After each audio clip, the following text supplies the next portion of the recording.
안녕하십니까, 남강호입니다. 지금 이 영상은 희망회로 돌리려고 한 거 아니고요. 1월 투자자 데이 앞두고 시장에 진짜로 보는 포인트가 뭔지 딱 현실적으로 정리해 보겠습니다. 자, 먼저 이 한 문장부터 깔고 가겠습니다. ESS 테크는 지금 기대 구간이 아니라 증거 구간입니다.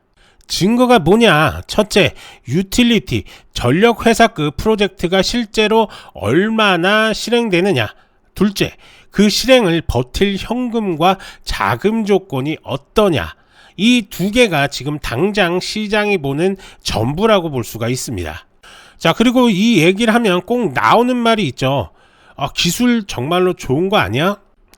기술 얘기도 할 겁니다. 다만 오늘은 순서를 좀 바꿀 겁니다.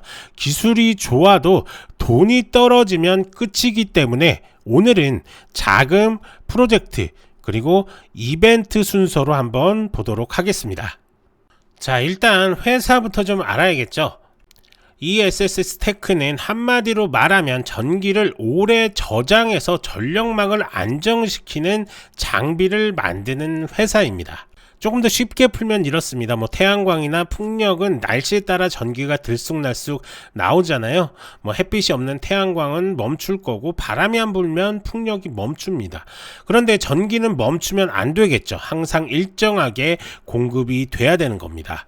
자, 그래서 필요한 게 에너지 저장 장치. 그 중에서도 몇 시간 동안 전기를 저장했다가 필요할 때 꺼내 쓸 수 있는 장기 저장 시스템입니다. ESS 테크는 바로 이걸 만드는 회사라고 볼 수가 있습니다. 이 회사의 특징은 전기차 배터리 같은 소형 배터리가 아니라 전력 회사들, 즉 유틸리티들이 쓰는 대형 전력망용 배터리를 만드는 겁니다. 자, 그래서 이 회사를 볼 때 핵심은 이겁니다. 기술이 있냐 없냐 보다 전력 회사들이 실제로 쓰기 시작하느냐, 그리고 그걸 버틸 자금 여력이 있느냐입니다. 자, 정리하면은 ESS 테크는 미래 전력 인프라 변화에는 딱 맞는 위치에는 있습니다. 하지만 아직은 실적보다 증명이 더 중요한 단계에 있는 회사라고 이해하시면 될 것 같습니다. 자, 회사가 공식 IR 및 실적 커뮤니케이션에서 2026년 1월 투자자 데이를 열어서 핵심 과제 진행 상황과 2026년 이후 로드맵을 공유하겠다고 밝혔습니다. 이게 왜 중요하냐면 ESS 테크 같은 종목은 실적 숫자보다 다음 단계를 시장이 먼저 가격에 반영합니다. 투자자 데이는 그 다음 단계를 회사가 직접 꺼내는 자리입니다. 그러니까 단기적으로 기대감이 붙을 수 있는 이벤트인 건 맞습니다. 다만 여기서 제가 분명히 말할 수 있는 건 투자자 데이 입고로 호재 확정은 아니라는 겁니다. 오히려 이런 이벤트는 말이 세게 나오면 그 다음부터는 증거를 요구를 합니다. 증거를 못 내면 주가가 더 힘들어질 수도 있습니다. 자, 최근에서 가장 현실적인 이슈는 이거라고 생각이 좀 드는데요. 2025년도 12월 5일자로 공개된 8-K 내용에서 요크빌과의 약정에서 2차 자금 지급 일정이 2026년 2월 28일로 연장되었고, 2차 자금이 들어오려면 1차 트렌치 잔액이 $700만 이하여야 한다는 조건이 포함이 됐습니다. 여기서 용어를 좀 풀어서 좀 설명을 좀 드릴 건데, 프로미서리 노트는 쉽게 말해서 차용증 형태의 대출성 자금입니다. 그리고 트렌치는 나눠서 들어오는 자금 조각이라고 보시면 됩니다. 1차, 2차 이렇게 단계로 들어온다, 이렇게 생각하시면 될 것 같고요. 자, 조건이 붙는 순간 시장은 이렇게 해석을 합니다. 다음 돈이 들어오려면 먼저 기존 잔액을 줄이거나 상황 구조를 맞춰야 하네. 자, 이건 종목에 따라 중립일 수도 있고 부담일 수도 있는데, 자, ESS 테크처럼 현금이 빡빡한 회사에겐 시장이 보통 보수적으로 봅니다. 왜냐? 돈의 가용 시점이 밀렸기 때문입니다. 다만 반대로 말하면 회사는 그 사이를 버틸 계획을 동시에 내놔야 되는 겁니다. 자, 최근 산업 기사들을 좀 보면 공동된 톤이 좀 있습니다. 에너지 저장 장치 수요는 구조적으로 증가하는데 특히 리튬, 인산, 철 기반 배터리 중심으로 가격 경쟁이 심화되고 있다는 흐름이 계속 나옵니다. 자, 이게 ESS 테크의 왜 중요하냐?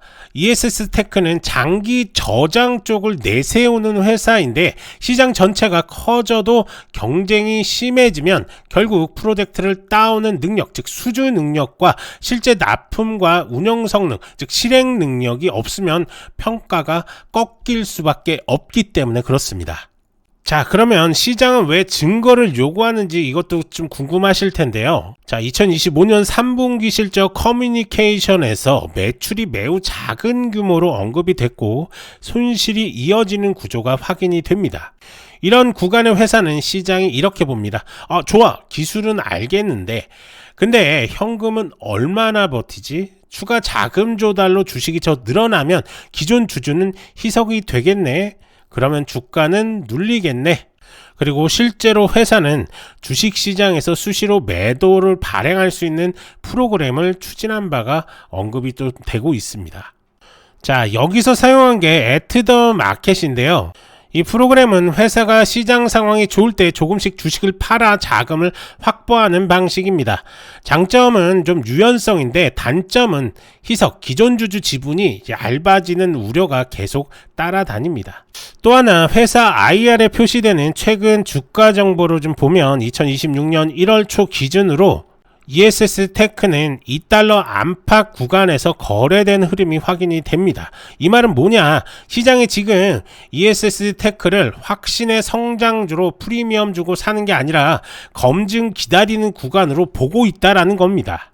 자, 이제부터 한번 최근 뉴스가 주가에 어떤 압력, 어떤 기회를 만들었는지를 한번 볼 건데요. 자, 12월 5일 날 8-K 자금 이슈죠. 돈은 들어오는데 조건이 강해졌다. 요크빌 자금의 2차 트렌치 지급 시점이 2026년 2월 28일로 연장이 좀 됐고 2차 지급이 되려면 1차 잔액이 $700만 이하로 내려와야 한다는 조건이 붙었습니다. 자, 이게 시장에서 어떻게 보이냐 하면 회사가 당장 필요한 현금을 12월에 바로 받는 그림이 아니네. 그럼 1월, 2월 사이에는 어떤 방식으로 버티지?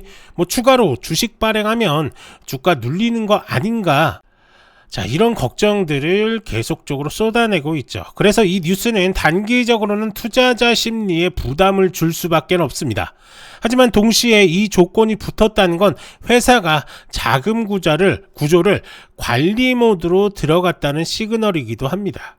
자, 그러면 투자자 입장에선 체크리스트가 이렇게 바뀝니다. 투자자 데이에서 로드맵 발표할 때 현금 소진 속도 관리가 구체적으로 나오는지를 체크를 해야 되는 거죠. 그리고 프로젝트 실행 일정이 현실적으로 제시가 되는지도 한번 봐야 되는 거고 희석을 최소화하려는 우선순위가 보이느냐, 이 세 가지가 좀 핵심 포인트다 라고 이렇게 볼 수가 있습니다. 자, 1월에 있을 투자자 데이, 결국에는 2026년 로드맵을 제시하겠다고 했죠. 자, 여기서 시장이 좋아하는 발표는 이런 겁니다. 우리는 열심히 하겠습니다가 아니라 언제까지 무엇을 어디까지 하겠다. 이걸 확인할 수 있는 지표는 이것이다. 이런 식인 거죠. 특정 프로젝트의 설치 가동 마일스톤이라든지 제조 준비도 단계라든지 유틸리티급 추가 파이프라인의 전환율, 그 다음에 현금 사용 계획과 우선순위, 이 중에서 한두 개라도 측정 가능하게 던지면 그때부터 주가는 이벤트성 반응이 나올 수가 있습니다. 반대로 로드맵이 추상적이면 시장은 바로 냉정해질 겁니다. 그러니까 설치는 언제? 그러니까 다음 수준은 이렇게요. 자, 그리고 에너지 저장 장치 시장이 커진 거는 맞습니다. 그런데 최근 기사들을 좀 보면 값싼 제품이 대규모로 들어오면서 경쟁이 거세진다는 우려가 같이 나옵니다. 자, 이 환경에서 ESS 테크는 살아남는 방식은 한 가지입니다. 특정 강점이 있어야 합니다. 설치 환경에서의 안정성이라든지 장기 저장에서의 효율과 비용 구조, 그 다음에 유지보수 운영에서의 신뢰성, 그리고 무엇보다 유틸리티가 실제로 선택할 만큼의 레퍼런스, 그런 게 필요한 거죠. 자, 차트를 보면서 추가적인 설명을 좀 드릴 건데요. 자, 복잡한 말은 다 치우고 ESS 테크가 당분간 딱 두 가지로만 보시면 됩니다. 첫 번째가 프로젝트 실행의 증거, 뭐 예를 들어서 설치 시작, 그 다음에 가동 성능 검증, 그 다음에 추가 수주로 연결, 이 중 하나라도 확인 가능한 형태로 나오면 시장 반응이 달라질 겁니다. 자, 두 번째가 자금 희석과 리스크 관리입니다. 단기 현금을 어느 구간까지 버틸 수가 있는가, 그 다음에 조건부 자금의 실제 유입 가능성은 어떻게 되는가, 그 다음에 주식 추가 발행, 즉 희석의 압력은 어떻게 되는가. 자, 이런 것들이 악화가 되면 프로젝트 기대가 있어도 주가는 눌릴 수밖에 없는 거죠. 자, 차트를 한번 볼 건데요. 지금 보시는 것처럼 이렇게 엄청난 급등 이후에 하락폭을 계속적으로 키우고 있습니다. 자, 12월 한 중순 이후에 롱 시그널이 지금 나온 상태지만, 하지만 추가적인 상승은 지금 가져가질 못하고 있는데요. 이 부분 조금 더 확대해서 한번 볼 건데, 자, 보시면 아시겠지만 이렇게 단기적으로 하락 추세에 이어지고 있는 그런 상황이고요. 여기서 지지하면서 지금 반등을 지금 노리고 있는 그런 상황이다. 그러면서 지금 롱 시그널 이후에 그 가격대를 밑에 쪽에 보여주고 있다가 지금 어느 정도 선까지 지금 회복하면서 롱 시그널 그 시점까지 지금 가격대는 우선 올라와 있는 그런 상황이다.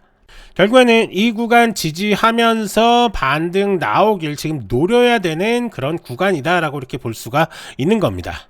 자, 우리가 이 황금손 지표를 쓰는 이유는 다른 게 아닙니다. 보시는 것처럼 이렇게 롱 시그널 이후에 엄청난 급등 나왔고, 그리고 나서 다시 한번 숏 시그널, 그리고 롱 시그널, 그리고 숏 시그널, 이런 식으로 자금을 지켜주는 구간, 그리고 이런 구간에서 엄청난 급등 나왔을 때 내 자금을 증가시켜주는 구간, 이렇게 둘로 나누어서 자금을 늘려주는 구간에선 수익을 엄청나게 가져가는 거고, 자금을 지켜주는 구간에서는 보합권이라든지 뭐 약손절 아니면 약익절 구간을 가져가면서 수익적인 부분을 극대화하시면 될 것 같습니다.